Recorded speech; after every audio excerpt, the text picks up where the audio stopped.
Ain't nothing pretty. Been there, done that. From Yale to jail, Park Place to Park Bench. I'm gonna let y'all know why they call it testimony. I'm trying to tell them but they can't hear me yelling. Gunshot violence, sirens every day. And underneath it, you can hear the violence play. Another young soul dying in the war. He don't even know what he dying for.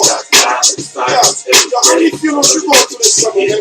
Another name on the wall, another face on the t-shirt, another baby gone, mother praying till the knees hurt. Juvenile funerals, candlelight visuals. The way another color, another gang might kill you. You'll be square in the eye and said, I hear the heavens got a ghetto, and I hear this fly. I said, what if you get there and you hear the lie? I ain't hear a reply. He just stared in silence, nodding his head like he could hear these violence play slow. Chase those stacks and pesos, Black Angel, Kano, cracks his halo, cat on his waist low, fell crack to make though. Basket case won't stop till his casket case closed. You know how the story goes. Deceive your mind.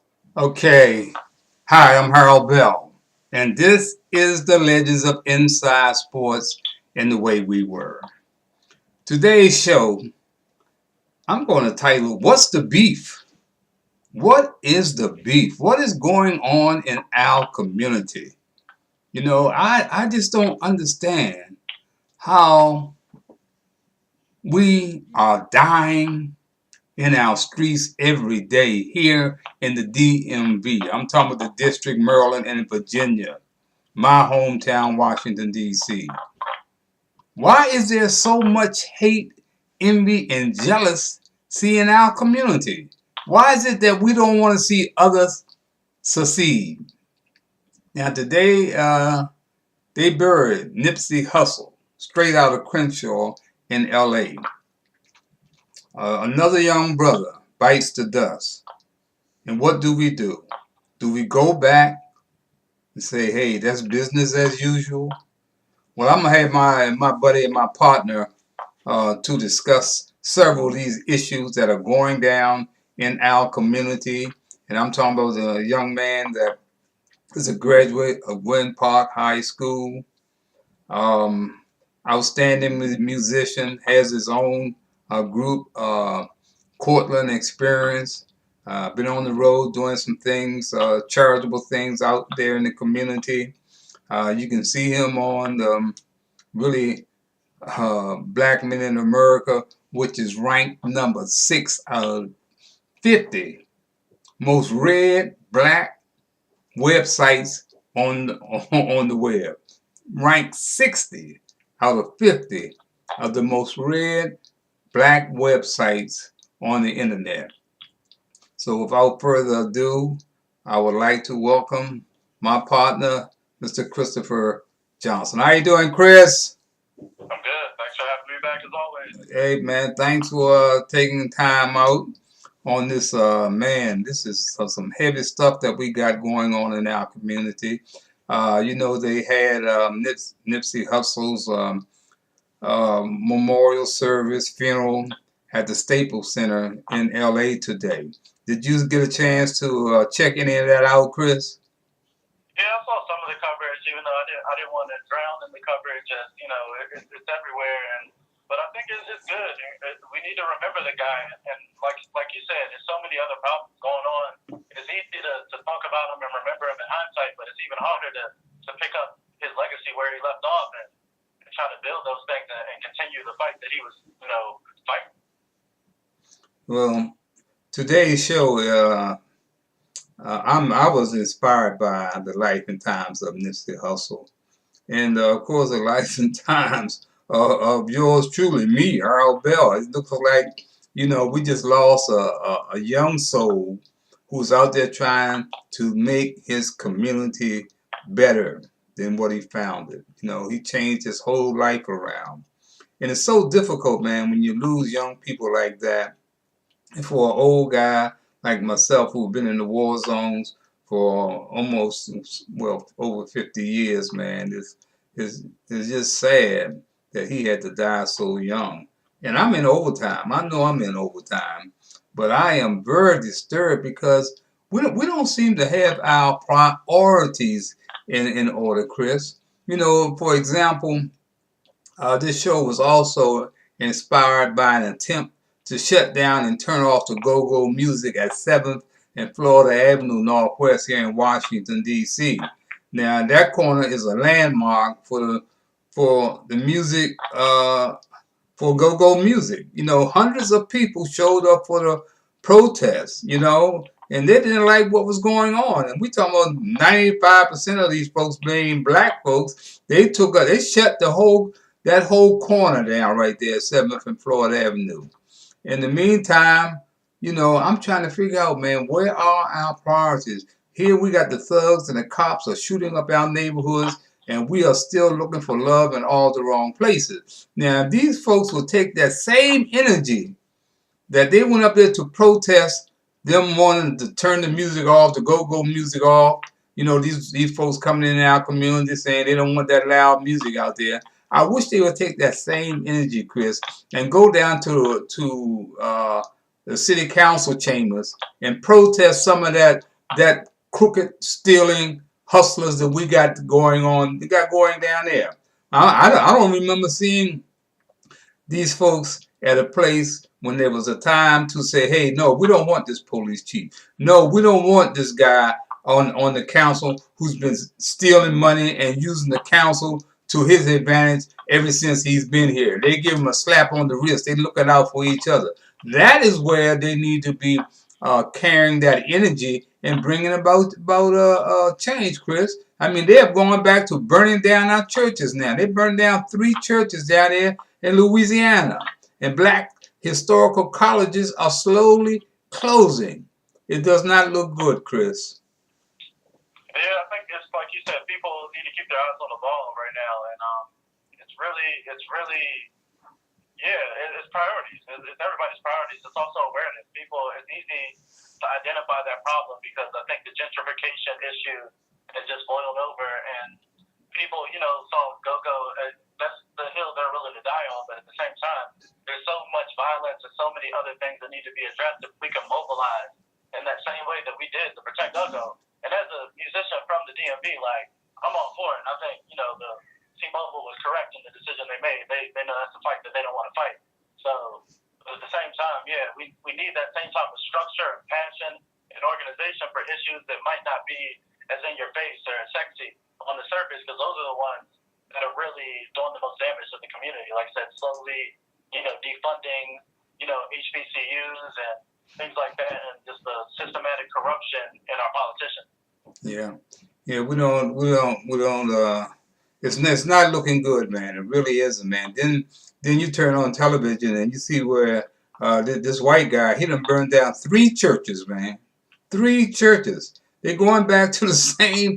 They're carrying us back to the early 1930s, man, where they were lynching us, burning our churches down. They were lynching us because we were trying to learn to read. They don't want us to go to school. HBCUs are closing down. When do we say enough is enough, Chris? That's what I'm saying. When do we say enough is enough? When a guy, I'm old school. I stand up. I've been standing up. I ain't just start standing up. I've been standing up. And you look around, man, and you see these guys, man, having all these functions. Like one of my buddies named Monk Wilkins is having the 7th annual award spaghetti luncheon. Now these are old timers that come out. He's inviting friends, coaches, cheerleaders, and athletes. Really, he could take the friends, coaches, and athletes off, because most of these folks are just cheerleaders. That's what they are. That's what they are.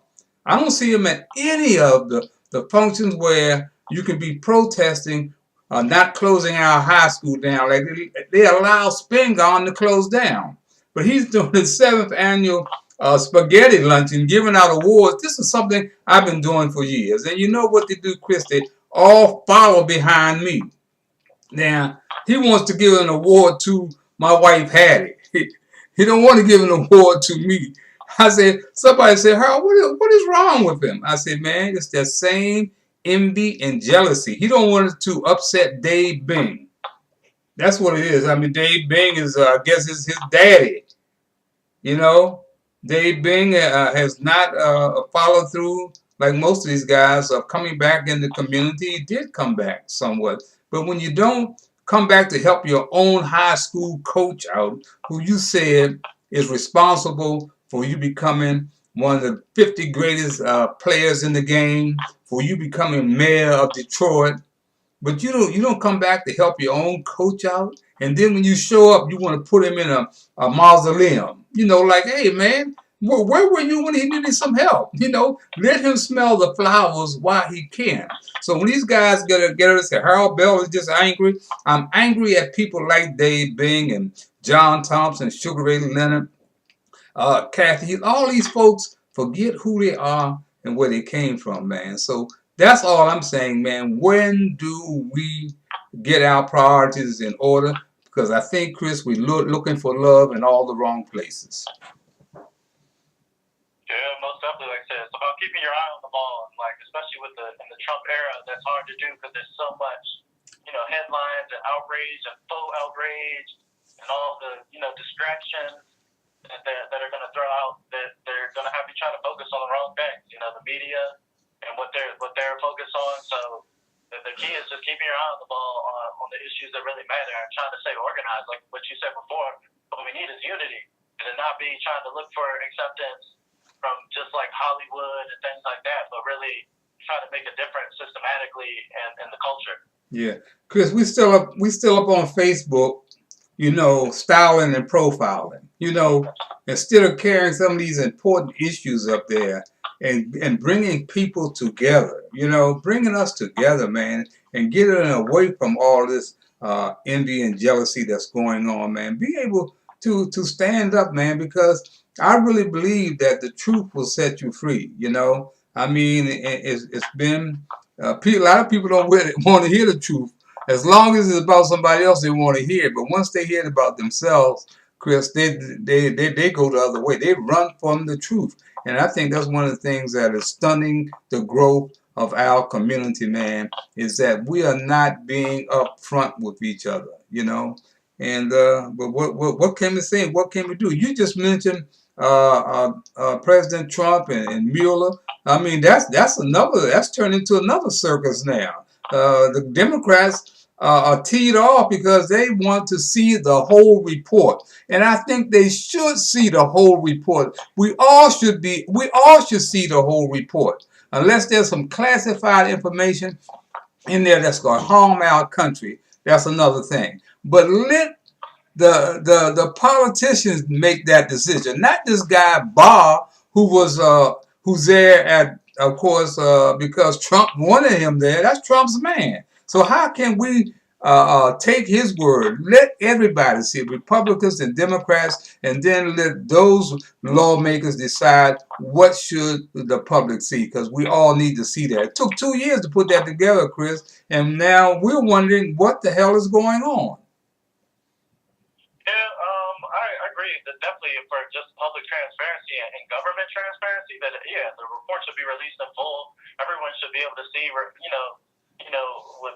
as you said, with the redacted stuff, if something's top secret or something. But other than that, like, public should see the report. But I think the Democrats, they really botched the whole thing in general. They put all their eggs into the Mueller report rather than trying to beat Trump politically on the horrible things he's doing now.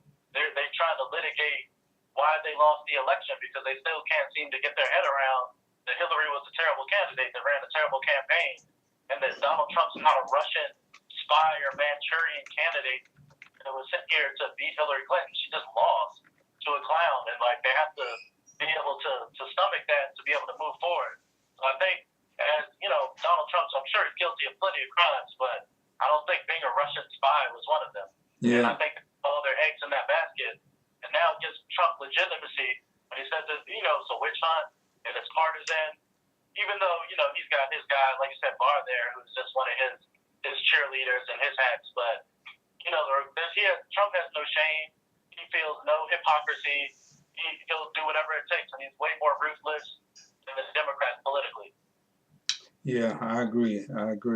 Yeah, we got, Chris, something is definitely wrong somewhere because, I mean, they had 30 indictments to come out of this probe. So there's something wrong somewhere, man. You don't have 30 of your closest friends and people on your staff indicted and you're not doing something wrong. So something is wrong. I don't know exactly what it is, but that report Mueller report should be turned over to the full body on the Hill, both Republicans and Democrats. Let's move on to another big decision that was made yesterday that shocked everybody in the NBA, and that was Magic Johnson resigning from the Lakers with tears in his eyes. He was crying, Chris. What's that all about, Chris? I can't tell you exactly what it's all about, but I know that something's seriously wrong when you quit on the spot. You don't even tell your boss. You tell the reporters first and tell them that you guys let Jeannie know. Type stuff like my man literally just walked out and pretty much said, "I'm Magic Johnson. I don't need this stress. I don't need this drama or whatever drama's going on behind the scenes. Whatever it is, I don't need it. Like I'm out." Yeah. Well, Chris, it's real deep. Number one, you got to stop and think about who Magic Johnson is. We don't take nothing. I don't take nothing from him as being a great player in the NBA. I don't take anything from him. But Magic Johnson really told it all to me when he said something about he didn't need all that backstabbing going around in the organization.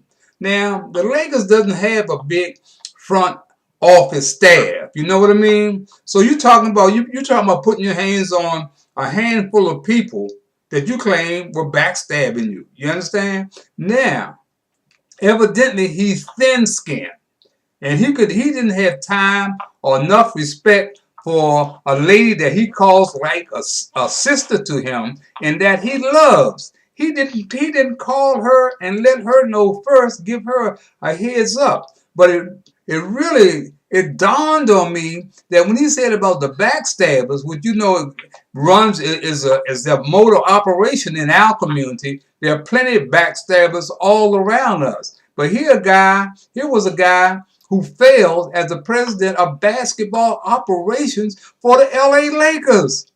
Not only, you got to look back, Chris, he has failed in everything except basketball because people say, well, he's such a big success, man. He had Starbucks, he had all these theaters. Magic Johnson was nothing but the chosen one, people. He was the chosen one. He failed being a broadcaster on ESPN. They fired and hired him twice. He failed as a coach in the NBA. So he take a spot like being a so-called minority owner for the LA Dodgers. Come on, man. He and James Brown, man, that's nothing but a fraud. They know nothing about Major League Baseball. They don't make no decisions, Chris. They're there because they're the chosen one. Now, I don't care what you say. I don't know. It might have been stabbing in the back. Might have been LeBron James. You know what I mean? It might have been LeBron James stabbing in the back. We don't know. But one of the things that I understand, he wanted Walton out of there, Luke Walton out of there. And of course, evidently, Jeannie Buss backed up. Now, she didn't want Walton out there. Now, she brought him in as head of basketball operations, and he felt since he couldn't make that move that he had to walk out on him, man. And I don't think that's good, man. When you claim that this lady is your sister and you love her, but you leave her hanging like that, man. That's not loyalty in no kind of way, Chris. Yeah, it's not a good look for they're trying to score a big free agent, and I don't see a free agent that wants to walk into that situation. Right. Yeah. I don't see that. I understand that. Who was that? LeBron James and KD were whispering with their arm up over their mouths the other night. I don't think it was KD. I think KD said, "Man, I can't come here, man. y'all are really not together." So I don't see what's going there, and we got to understand too. When LeBron James decided to go to the Lakers, he had already had his bags packed because that's where he wanted to be. Because he wanted to be a mogul in the entertainment, Hollywood. He wanted that scene. He wanted to be on that scene.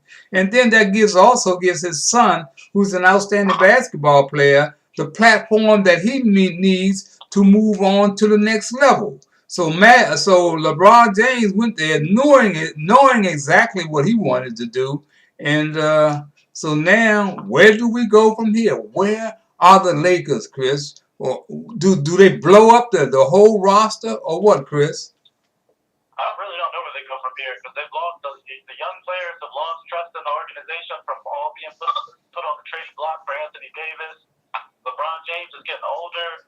You know, like if they can't lure another star to come with them, like yeah, they really are in no man's land.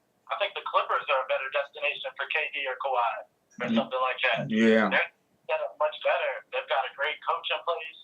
They're overachieving as the AC right now. So I think that the Lakers are the second most attractive basketball team in the Staples Center right now. Okay, I heard that. Chris, what about the playoffs? How are things looking in the playoffs? We know the Washington Wizards has been a washout for this season. But where are the tough teams in the playoffs, Chris? I think this East race is going to be really, really tough, man. Yeah, I like the East for the second round, though. I think the first round is going to be pretty uneventful for the East. Mm-hmm. Because those last four seeds are pretty weak compared to the first four.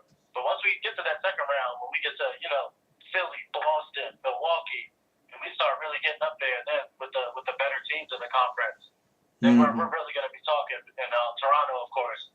But for the first round, I have the Raptors taking care of the Magic pretty easily. The Pacers losing Victor Oladipo, I don't think they'll have a chance against the Celtics. We've got Philly. I think the Nets will give Philly a tough series.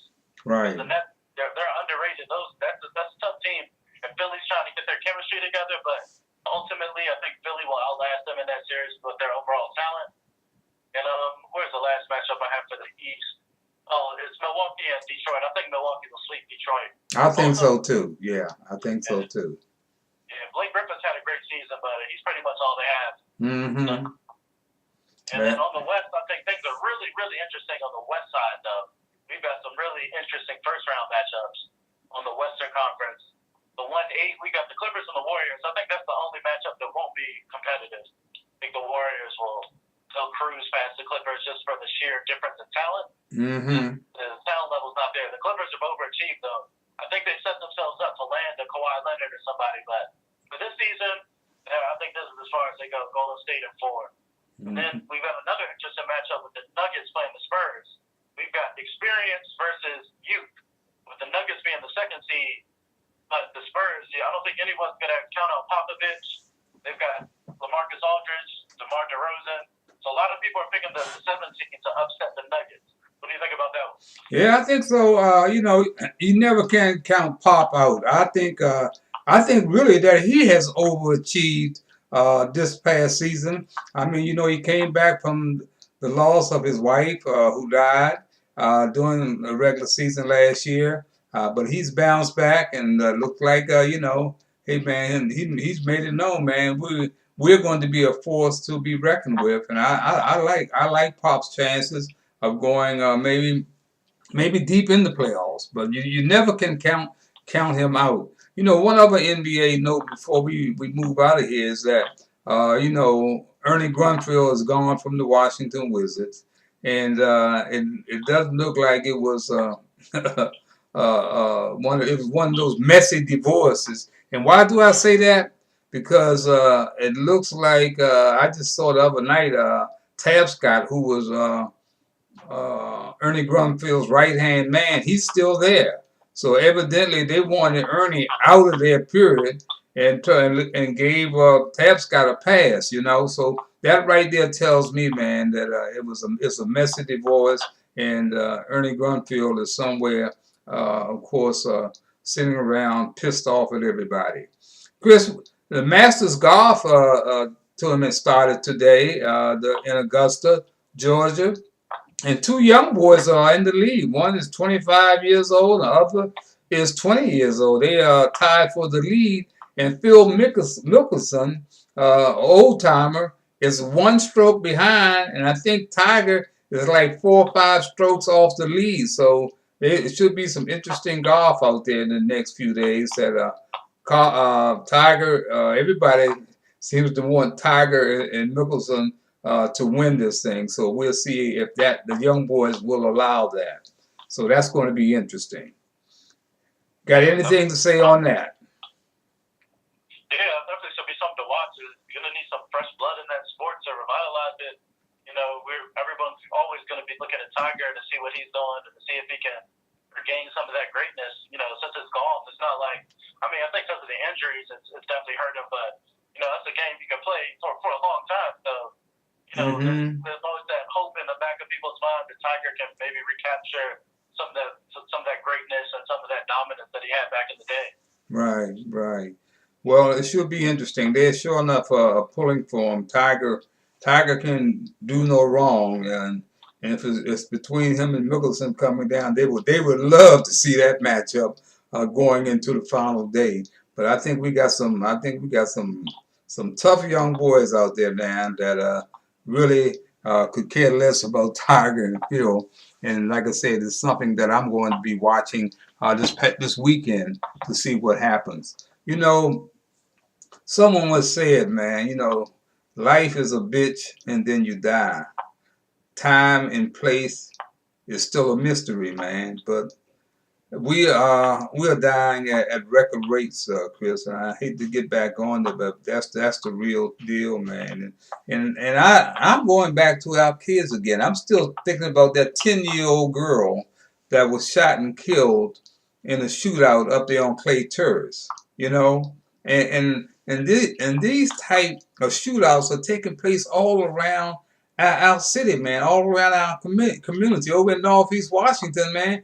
They had some guys just jump out of their car and just start shooting up and down the street. Yeah, And I saw that. and that's why I say, Chris, about our priorities again. Now, what would you think that same crowd that showed up down there about the go-go music, if they went into Clay Terrace with full hundreds of people like that, wherever that shootout was, man, you think they would not shut that down and find out right away who's doing that type of shooting? We got to take back our community. We got to take back our community because uh, the other folks that are coming in, they're happy to see this, man. This is the reason that they want us out, and we keep allowing these kind of things to happen, man. And we got folks in media, man, that don't have any history. We got all these young folks. You go from Channel 5, 4, Fox News, TV9. They got all these young people on there, Chris. And that is a part of the plan, man. These folks don't make no decisions what go on the air. When you had a guy there like Jim Vance, man, Jim made some decisions of what would he wanted to cover. But these young folks, man, don't have a clue to what's going on in our community. It's all about styling and profiling. So I don't know what the next move is, but I know if we don't do something quick, man, they're calling Prince George's County the new DC. You know why they call him the new DC, Chris? Oh yeah, I can see. I mean, it's pushing everyone out of DC. That's, that's right. Prince George's County is the new DC, man, and I can't. I don't know about the leadership. I'm trying to give them the benefit of the doubt. But man, I'm just looking what happened. Everybody, all these politicians are stealing, man. Look at the girl in the woman in Baltimore, Pugh, whatever her name is. She making book deals, man, for her children's book for $800,000 in the school system, man, selling for $800,000. So the crooks are all around us, man, and I'm encouraged by some of these women that are coming in and standing up and calling some of these old time politicians out, man, because we need to get them out of office, man. If they're not, they're there for the people, Chris. That's why they're there. They came to Washington to help get this country straightened out. I know we're in bad shape and a lot of folks want to lay all the blame on Trump, but all the blame does not fall at his door, man. We got to look in the mirror and take a close look at ourselves, Chris. And you one of the young dudes out there, and it's your colleagues, man, that Got to do whatever it takes, man. Use this social media, man. Use it to bring about change. Yeah, absolutely. I was going to say that new media has a huge role in this because, as you talked about, the people in the mainstream media and the television networks, like those people, they're only going to hire people that aren't going to rock the boat, that aren't going to challenge the narrative, that are going to, protect the status quo. That's how you get promoted. Right. So, like, only people that are they're all going to have the same viewpoint. Not to say that they're bad people, Mm-hmm. but they're just trying to play the game, and they're just looking out for, trying to have a nice cushy life, have a nice job. But at the same time, like, that's not going to affect any change. You're just going to be a mouthpiece for the establishment, Yeah. which is what a lot of them end up being. So, what you need, like you said, again, another point that you made, a lot of the crooks, they're in boardrooms, they're wearing suits, Yeah. they're in office. Those are some of the biggest criminals. So, Mm-hmm. people, again, keep your eye on the ball on what's happening. Just because someone went to Harvard or Yale doesn't mean they're smart. Just because someone is a politician doesn't mean that they're there for the people. As you said, Trump is just a symptom of the broken system. That's right. It's not that Trump just came in and started doing all this stuff and everything wrong started with him. The fact that we got him shows that our system is broken and it's wrong. Someone like that should have never been able to be president, especially after losing the popular vote. Yeah. Less people voted for him by millions, and he's the president. So many things in our system are broken, and people are not keeping their eye on the ball and really focused on the right things. I think the positive we need to take away, again, from the Don't Mute DC movement was when people are motivated, you saw the turnout that we could get. When people are unified, if they could put that effort behind stopping violence, or maybe, like they did with the teacher strikes, or improving education, or marching on and try to get the dirty money out of politics. Because I know a lot of groups, I've marched with some groups here in DC, like Democracy Spring myself. So, like, I've been on the front lines and seen what it takes, and it works. It just takes organization. It takes people power. Yeah. And Chris, you made a good point, man, that a lot of these folks, man, they're no longer wearing Ku Klux Klan robes and the hoods, man. They're wearing three-piece suits. The robes that they're wearing are judges sitting on the Supreme Court, sitting in federal court, man. They're wearing chief of police uniforms, man. Prosecutors. Those are the new Klan members. And we got some black folks that mixed up in that same stuff, man. That's stunning our growth. And if folks like you don't take a stand, young folks don't take a stand, man. I mean, many of them think they're pulling the wool over. They're definitely not pulling the wool over my eyes, because I've been out there too long, man, if it crawls like a snake, smells like a snake, speaks like a snake, it's a snake, man. Make no mistake about it. And we keep going in this vicious cycle. Putting these same old folks back into office. We made some changes this time with all these women heading to Capitol Hill. Hopefully, they will be making a change, man. So all we can do really is to put our faith, man, in the folks, man, that are there, and support them in any way and every way that we can, man. So I'm just keeping hope alive, as they say, man, and hopefully there will be some change, man. I was thinking about too, I measure a man by the depth of his word, how well he keeps his word. And I remember something that Muhammad Ali said. He said most people run in a crowd because they are scared to be alone. He said, I run by myself because I'm scared of crowds. That's what Muhammad Ali said. And I agree with him.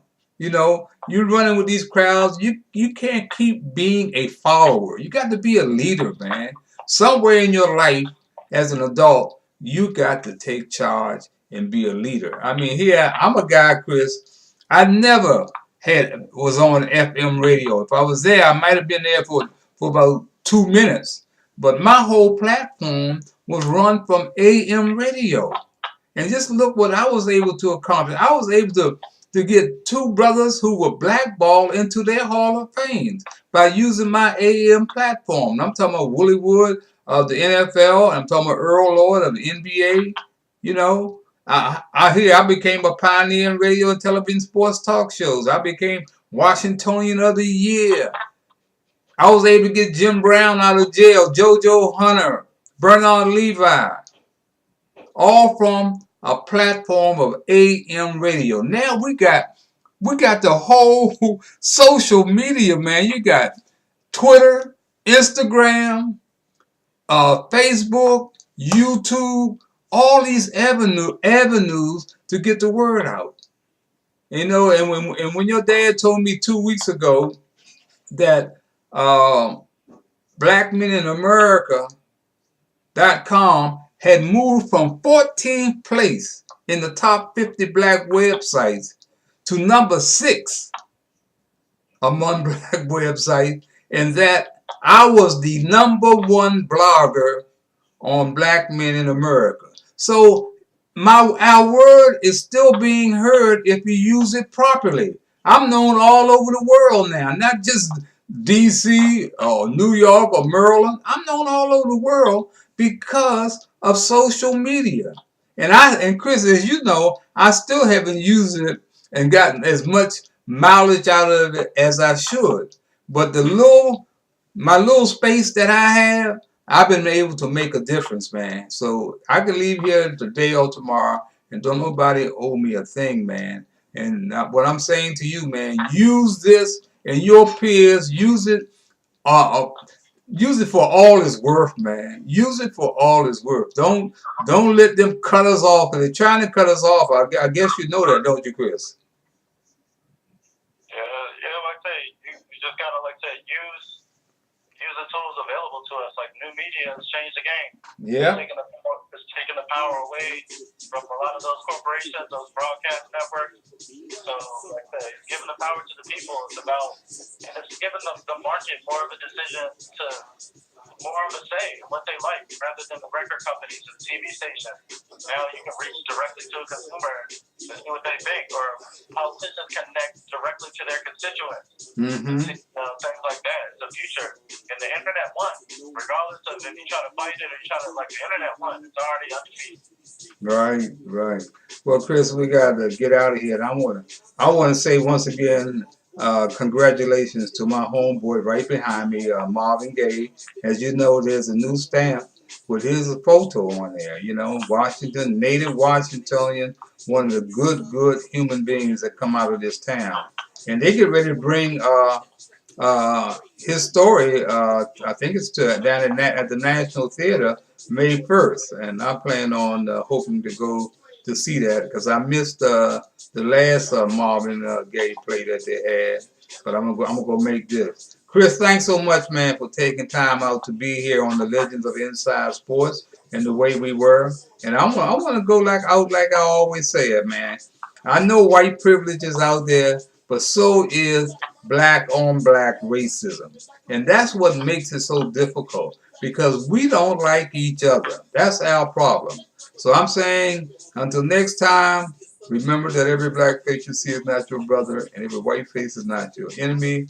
I'm Harold Bell. And for Christopher Johnson, you can color me gone.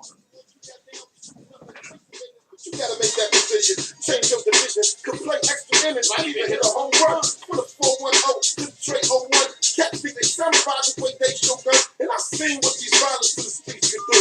Play slow. What these violence to be to you. Play slow. I'm trying to tell them but they can't hear me yelling. Guns got violence, sirens every day. And underneath it you can hear the violence. Play slow. Another young soul dying in the war. He don't even know what he's dying for. Don't even know what he's dying for. I'm trying to tell them but they can't hear me yelling. Guns got violence, sirens every day. And underneath it you can hear the violence. Another young soul dying in the war. He don't even know what he's dying for. Don't even know what he's dying for. Until next time.